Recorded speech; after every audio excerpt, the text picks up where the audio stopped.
less is more. Like the less logins you have, the less software you have to deal with, the less places to go. Having ground and aerial in one place is definitely more for us.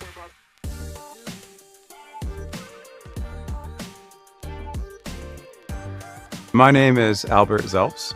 I'm a Director of Emerging Technology at Skanska USA Building. Having multiple softwares, it means also multiple security checks. So we have a very stringent IT security requirement. We want to protect ourselves and protect our clients too. Knowing that we have a vendor that's been run through our security compliance audits, that's very important. But knowing that company has those requirements and they have what we need, it makes it easier and it simplifies our job.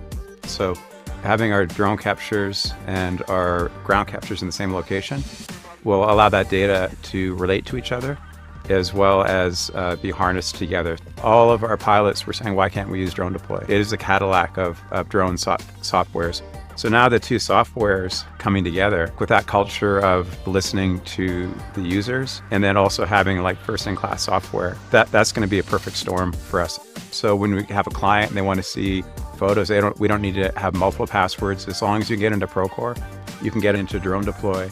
So it's great when we see our partners that we work with are part of the same ecosystem. And what this is doing is simplifying everything for us for customer site visits. We've had some projects where the client would like to visit the project on like a weekly or monthly basis. We're able to look at the latest sets of photos and see if a space was in fact ready for their trade to come in or not. So I think that saved probably countless gallons of fuel driving back and forth, probably good for the environment. And also it saved a lot of miscommunication. You know, the picture is worth 1,000 words. And if that's true, then a 360 photo is probably worth 1,000,000 words.